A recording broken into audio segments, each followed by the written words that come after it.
If you are processing a conflict with your partner, things can quickly turn into high stakes. Our anxiety tells us that so much is on the line: respect, trust, loyalty, security, lovability, or connection. Anxiety tells us that these necessities depend on how we react to this conflict and what we can get our partner to say or do. Anxiety tells us that the emotions we're having are an injustice, and we must find a way for our partner to fix them. That's a lot of pressure to process, especially while we're trying to soothe our upset emotions.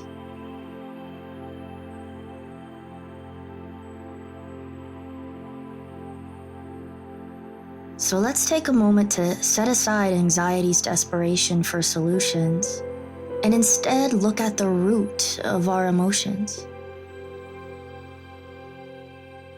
To gather up all the chatter in your head about solutions. And as you release your breath, imagine all the chatter leaving your body.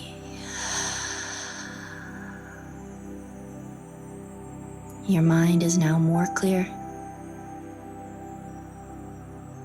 Visualize yourself in this recent conflict as if you were watching a character on a TV show.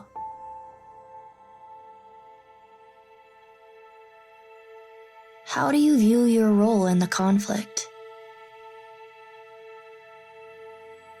What qualities are you attaching to your actions? Notice any inner critic narratives that portray yourself as flawed or inadequate. These stories may judge your actions as too weak, too emotional, too clumsy. They may assert that you are easily manipulated, unlovable, or incapable of understanding how to connect with others. What are the stories that come up for you?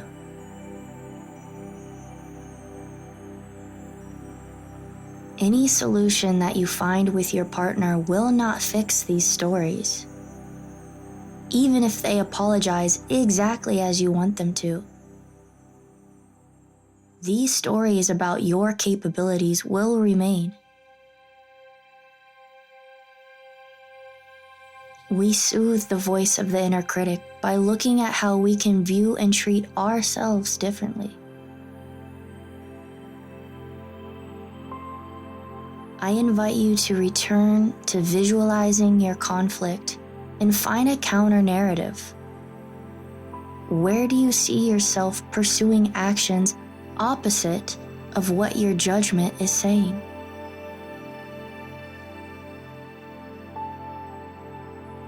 A simple phrase to uncover a counter-narrative when you hear the inner critic is asking yourself, what else is true?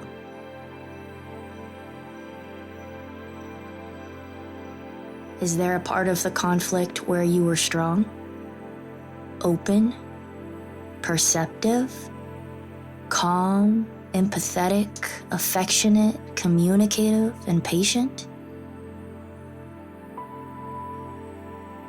Was there a time where you recognized your needs and attempted to fulfill them?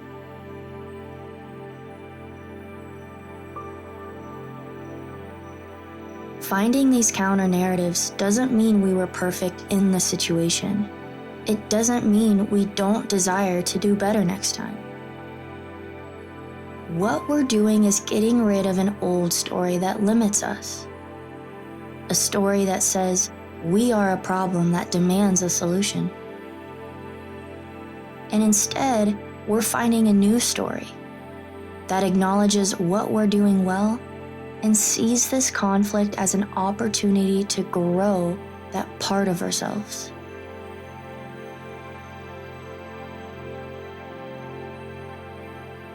Before you return to thinking about your partner, Spend some time visualizing your path of growth ahead.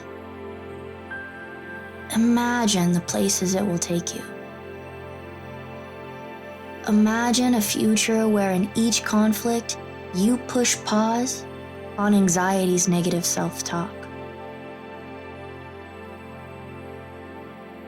Imagine summoning your counter-narrative and growing that much more. Keep walking on this path of growth that looks ahead to the future.